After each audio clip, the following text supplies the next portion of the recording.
It had started as a dream to settle a new territory, more than 4,000 miles across the ocean.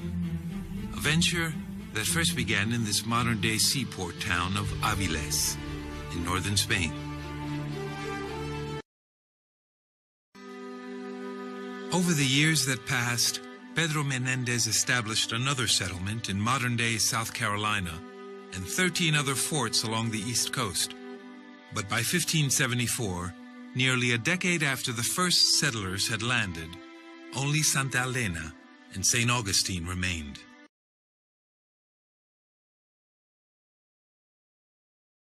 Over the next 2 decades, St. Augustine slowly transformed into the city that Menendez had envisioned.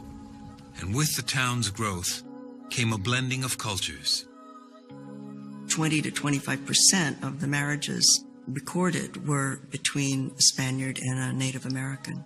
Yes, there was a lot of intermarriage because they felt that these people were human beings just like them. There was such a huge difference in the acceptance of that in the Spanish colonies rather than in the British colonies. In fact, the artifacts that have been discovered throughout the city reveal that the population in America's first colony more closely resembled the diversity of America's population today, not the Anglo version that's been depicted in textbooks. In colonial English America, you would only see that way of life that appeared really English and very white. In the Spanish world, it looked very different. It was very multicultural and very integrated. It really was America's first melting pot. St. Augustine had finally emerged as a thriving 16th century town, complete with shops, inns, and taverns. But all of that was about to end. Suddenly, one day in June 1586, a foreboding sight appeared on the horizon. People looked out over the inlet and saw 23 heavily armed warships, 19 auxiliary vessels, which contained 2,000 armed men.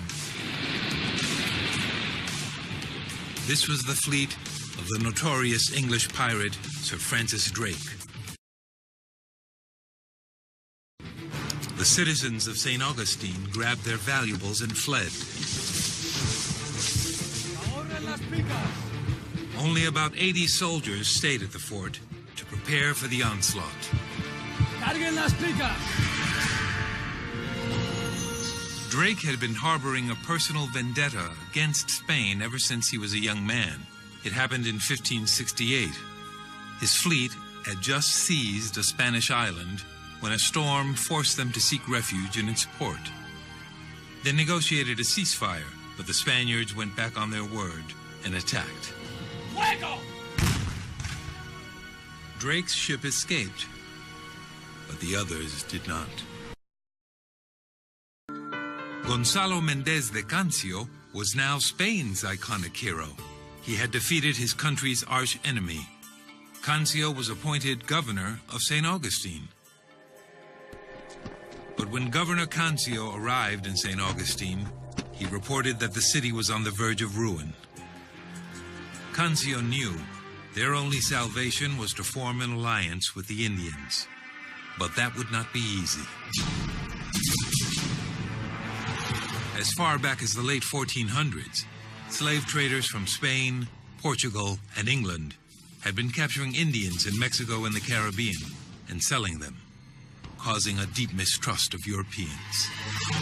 By 1706, the Spanish missions in La Florida had been almost completely obliterated. It dealt a demoralizing blow to Spanish Catholics, but it was also a crippling setback for St. Augustine. The missions had been its breadbasket. But as the town slowly rebuilt, the British began to turn their gaze again on the Spanish presence to their south. La Florida was a threat to the British way of life, particularly on the issue of slavery. As far back as the days of the conquistadors, Africans had been an accepted and integral part of everyday life in Spanish America. Probably the first African American to this part of the world was on missions here, scouting with Ponce de Leon.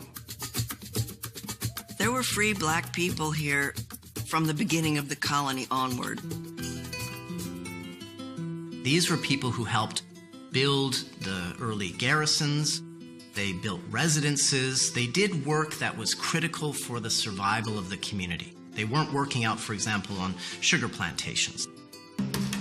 The Spanish did have slaves, but slavery under the British was not the same.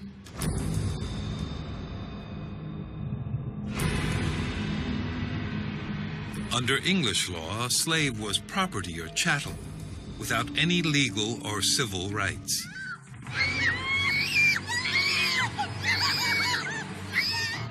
Slaves could be bought, sold and punished, or even killed. Although the Spanish bought and sold slaves too, the law recognized slaves had legal rights. Slaves could, for example, purchase their own freedom. Slave families could not be separated by law.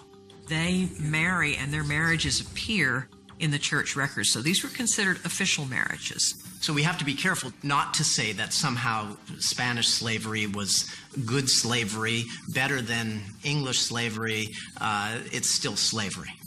The law recognized slaves had legal rights. Slaves could, for example, purchase their own freedom. Slave families could not be separated by law.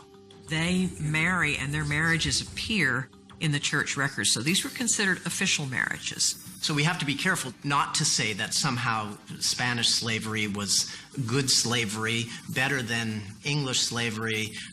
It's still slavery. At the same time, Spanish laws that governed slavery were fundamentally different.